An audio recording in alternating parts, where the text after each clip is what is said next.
안녕하세요. 분재개구리입니다. 분재는 물주기 2년부터라는 말을 들어보셨나요?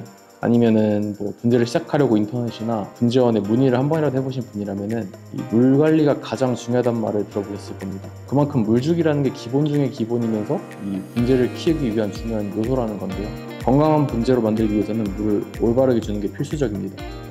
일반적으로 우리가 물을 줄 때는 물뿌리 같은 걸로 사용해서 위에서 아래로 물을 뿌리면서 주게 됩니다.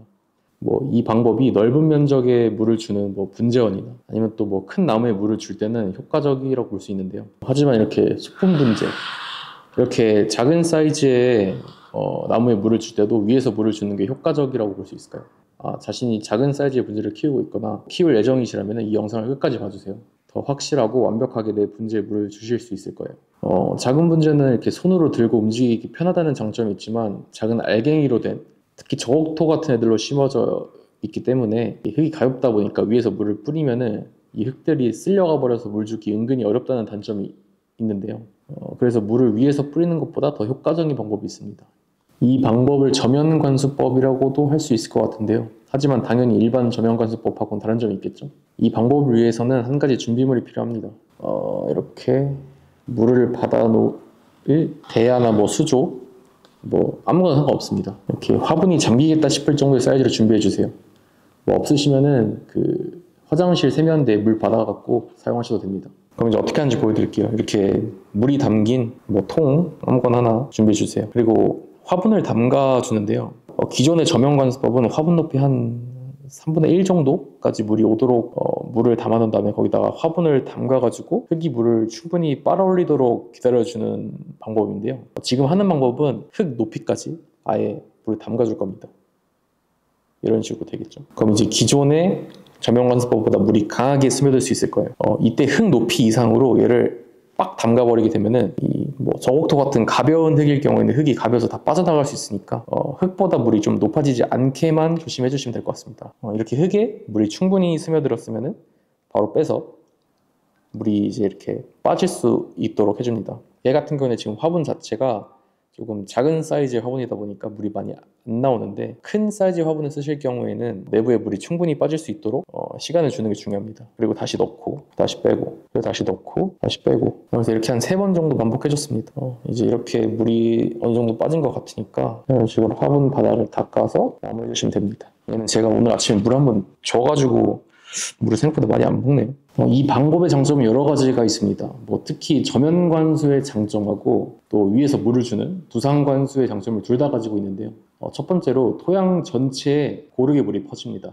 이게 물이 완전히 안 마르고 조금씩 유지될 때는 괜찮은데 흙이 완전히 건조될 경우에는 위에서 물을 주게 되면은 물 길이 따로 나게 되면서 전체적으로 흙이 젖는 게 아니라 부분적으로만 젖는 경우가 발생하는데요. 이 방법은 아예 담가서 물을 주기 때문에 빠지는 부분 없이 토양 전체에 물을 골고루 줄 수 있습니다. 그리고 둘째, 뿌리 끝까지 물이 충분히 공급됩니다. 첫 번째 장점하고 이어지는 부분인데요. 분재의 건강을 위해서는 뿌리 끝까지 물이 공급되어야 하는데, 아무래도 화분을 담가서 물을 주다 보니까 화분 전체에 빈 공간 없이 물이 들어가서 뿌리에도 빠지는 부분 없이 충분히 물이 갈 수 있습니다. 그리고 세 번째, 물을 넣고 빼내는 그런 작업을 반복하면서 토양에 쌓인 노폐물을 얘가 씻어내줍니다. 그리고 또한 공기 순환도 되고요. 원래 저면관수법이라고 하면은 3분의 1 정도 담가놔서 얘를 빨아 올리는 방식으로 물을 주다 보니까 내부의 노폐물이나 산소 유입을 시키기가 조금 어려운 방법입니다. 그래서 주기적으로 위에서 물을 주는 방법을 겸해줘야 되는데요. 이런 방식으로 물을 줄 경우에는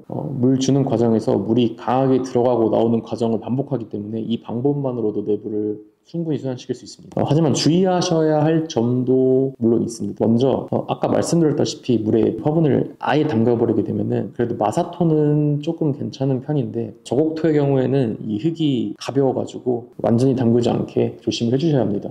또한 저면관수를 할 때 주의사항이라 이렇게 물을 줄 때는 그럴 일 없긴 할 건데, 그래도 혹시 모르니까 이 화분 자체를 물에 너무 오래 담가 놓지 않도록 조심하셔야 합니다. 아예 이렇게 물에 담가 놓게 되면은 물속에 이 뿌리 자체가 들어가 있는 시간이 오래되게 되면은 얘가 호흡을 못 해가지고 뿌리가 썩을 수도 있으니까 그 점 주의해 주시기 바랍니다. 그리고 이제 이거를 물을 얼마마다 줘야 되는지 여쭤보시는 분들도 계셔가지고 말씀을 드리면, 이게 지금 이것만 보시더라도 화분 사이즈 라던가 뭐 아니면은 흙 종류 또 뭐 계절에 따라 많이 다릅니다. 일반적으로 물주기랑 똑같이 해주신다고 생각하시면 되는데 제가 추천드리는 주기는 여름철에는 못해도 하루에 한 번, 그리고 겨울철에는 2, 3일에 한 번 정도가 적당하다고 생각합니다. 하지만 이건 어쨌거나 대략적인 기준이기 때문에 화분 흙 속에 손을 이렇게 넣어봐서 속 흙이 마르기 전에 새로 한 번 더 주시는 게 가장 좋습니다. 그리고 무엇보다 분재에 물을 줄 때 가장 중요한 거는 규칙성입니다. 그래서 적은 양이라도 규칙적으로 물을 주는 것이 분재 건강에 훨씬 좋으니까 방치 놓지 않도록 조심해 주세요. 그래서 오늘은 분재에 물 주는 방법에 대해서 알아봤습니다. 이 영상 도입부에 제가 작은 분재에 물을 줄 때 좋다고 말씀드렸었는데요. 이 물에 넣었다가 뺐다가 해야 되기 때문에 아무래도 이 분재의 무게가 무겁다던가 부피가 너무 커버리면은 좀 어려운 방법입니다. 하지만 저는 웬만하면 이게 손으로 들 수 있으면은 한번 활용해 보시면은 분재를 더 건강하게 관리할 수 있다고 생각합니다. 뭐 분재 상태가 안 좋아졌다고 문의 주시는 분들을 보면은 대부분이 물 관리가 좀 안 된 경우더라고요. 모든 분재가 다 같은 방법으로 관리될 수는 없지만 분재는 기본적으로 이 배수가 잘 되는 흙을 사용하기 때문에 물주기만큼은 차라리 수시로 생각날 때마다 주시는 게 어찌 보면 좀 더 물 관리를 쉽게 할 수 있는 방법이지 않을까 생각합니다. 오늘은 제가 이 방법을 말씀드렸지만 뭐 이런저런 물 주는 방법이 뭐 사람마다 맞는 게 있거든요. 그래서 이런저런 방법을 보시면서 나한테 맞는 물 관리 방법을 찾아보는 것도 좋은 방법일 것 같습니다. 그래서 오늘 내용도 도움 되셨기를 바라면서 오늘은 여기까지 하겠습니다. 감사합니다.